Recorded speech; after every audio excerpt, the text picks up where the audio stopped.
से यह कार्यक्रम राष्ट्र निर्माण में अहम योगदान दे रहा है। इससे हमारी industrial growth, energy sector, health care sector को बहुत लाभ हुआ है। खेती किसानी से लेकर आधुनिक इनोवेटर्स को भी भारत के सिविल न्यूक्लियर प्रोग्राम ने बहुत मदद की है। साथियों, कुछ ही दिन पहले हमारे न्यूक्लियर साइंटिस्ट ने एक और बड़ी उपलब्धि से भारत का गौरव बढ़ाया है।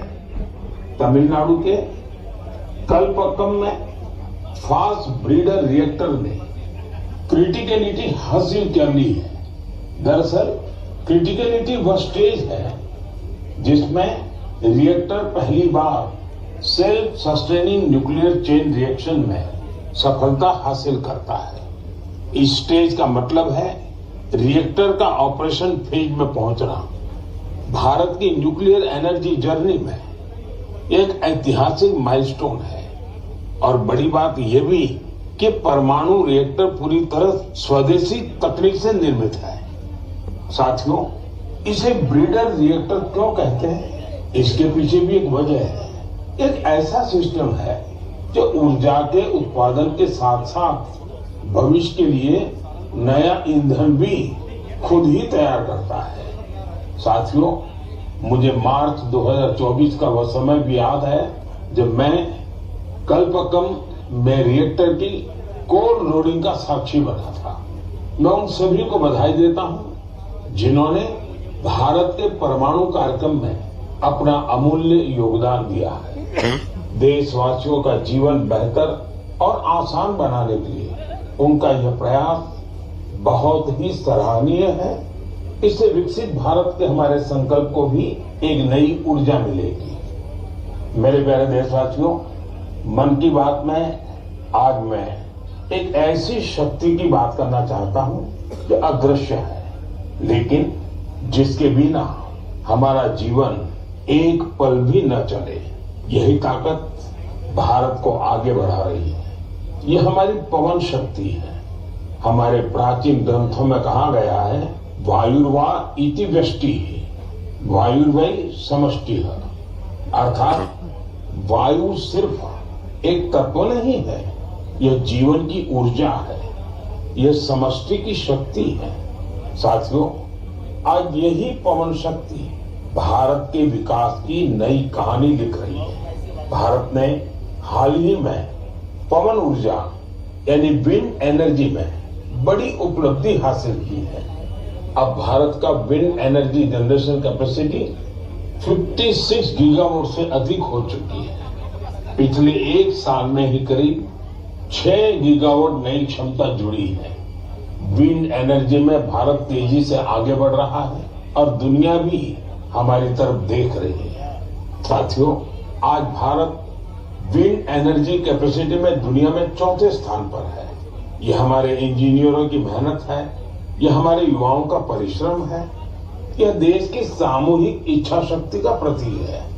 साथियों, गुजरात, तमिलनाडु, महाराष्ट्र, राजस्थान, देश के अनेक राज्य इस सेक्टर में अपना परचम लहरा रहे हैं। गुजरात के कच्छ, पाटन, बनासकांठा जैसे क्षेत्र जहां पहले सिर्फ रेगिस्तान नजर आता था, आज वहां बड़े रिन्यूएबल एनर्जी पार्क बन रहे हैं। इसका लाभ युवाओं को मिल रहा है, नए अवसर बन रहे हैं, नई स्किल विकसित हो रही है, रोजगार के नए रास्ते खुल रहे हैं। साथियों, भारत के विकास के लिए सौर और पवन ऊर्जा जरूरी है। ये सिर्फ पर्यावरण की बात नहीं है, ये हमारे भविष्य की सुरक्षा है। इसमें हम सबकी भूमिका है। हमें बिजली बचानी है, हमें स्वच्छ ऊर्जा, क्लीन एनर्जी अपनानी है। देश में हर स्तर पर ऐसे प्रयास जरूरी हैं, क्योंकि इन्हीं से बड़ा बदलाव आता है। साथियों, मई महीने की शुरुआत एक पावन अवसर के साथ होने जा रही है।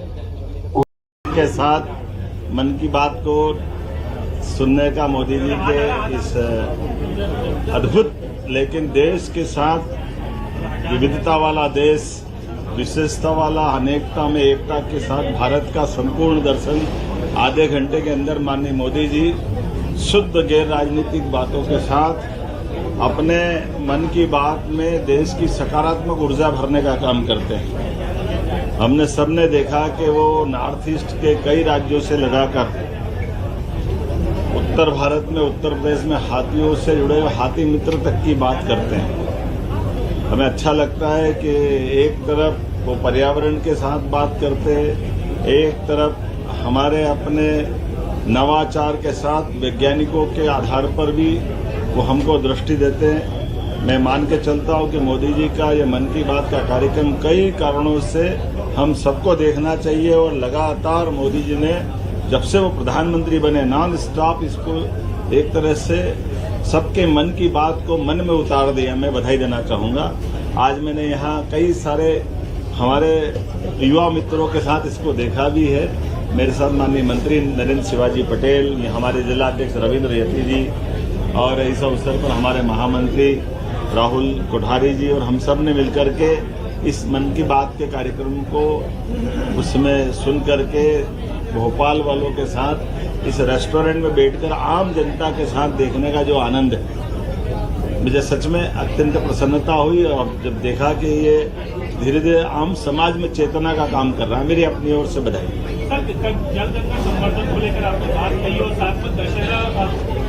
मुझे इस बात की प्रसन्नता है कि जलगंगा संरक्षण अभियान हमारे अपने राज्य में लगातार तीसरे साल भी जारी है और इसमें हमारे विविध नदी, पोखर, तालाब, नहर, कुआं, बावड़ी और अब तो वन क्षेत्र के अंदर भी और शहरी और ग्रामीण क्षेत्र में भी पीने के जल स्रोत पे भी हमने सबने आह्वान किया कि प्रत्येक स्थान पर जनभागीदारी, सहभागिता, शासन के प्रकल्पों के बलबूते पर 16 विभागों को मिला करके ये हमारी जल रचनाओं के साथ जो पर्यावरण के साथ तालमेल कराने का अभियान है, जो गुड़ी पड़वा से चालू होकर 30 जून तक चलेगा। इस पूरे अभियान की हमने समीक्षा भी की और मुझे संतोष है कि इसमें हमारे काफी सकारात्मक देश भर में सबसे अच्छी स्थिति में हमें है।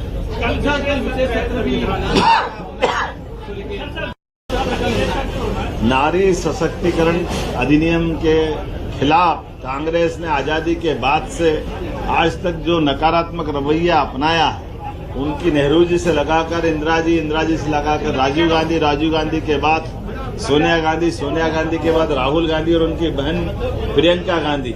मैं बड़े दुख के साथ कहना पड़ूंगा कि 5 पीढ़ी में कांग्रेस ने लगातार बहनों के साथ जो अन्याय किया है वो देश कभी नहीं भूलेगा। और इसी क्रम में यशस्वी प्रधानमंत्री श्रीमान नरेंद्र मोदी जी ने 33% आरक्षण देकर के पूरे देश के सामने देश की आधी आबादी को हक दिलाने का, अधिकार दिलाने का जो निर्णय किया था, लेकिन कांग्रेस के कुत्सित षड्यंत्रों के कारण से कांग्रेस और तथाकथित उनके सारे टीएमसी, समाजवादी पार्टी, डीएमके तमाम विरोधी गठबंधन ने इस अच्छे अधिनियम को धराशायी करने में जो भूमिका अदा की है, मैं उसकी कठोर शब्दों में निंदा भी करता हूं। और कल हम सदन में पुनः इस बात के लिए संकल्प पारित करेंगे कि चलो एक बार और समझो और हम सब यहां से 33% के आरक्षण के प्रति हमारी सरकार समर्थन देती है। और माननीय मोदी जी को हमारे इस भाव के आधार पर कि उनका बहुत अच्छा निर्णय था, लेकिन कांग्रेस और उनके लोगों ने जो हालत की है वो सबके बीच पहुंचाने के लिए हम जनता में भी और विधानसभा में भी जब तक उनकी बहनों का हक उनको नहीं मिल जाए तब तक हम ये संघर्ष जारी रखेंगे। और हमारा आत्मबल मजबूत है। उस समय संख्या बल में हम भले कमजोर हो सकते हैं, लेकिन आज नहीं तो कल देश की आधी आबादी बहनों को उनका हक दिला के रहेंगे। अब एक बार भी किसानों के लिए हमने आज कल बीते दिन भी दोबारा समीक्षा भी करते हुए पूरे प्रदेश के कलेक्टरों को, अधिकारियों को निर्देश जारी किए कि अगर दाना थोड़ा सा कटा है तो उसका भी मापदंड बढ़ाया जाए, थोड़ा सिकड़ा है तो सिकड़े हुए दाने को भी कुछ परसेंटेज के आधार पर कंसीडर किया जाए। उसी के साथ साथ जो लगभग अभी 1200 टन प्रतिदिन खरीदारी है उसको डबल कर दी जाए।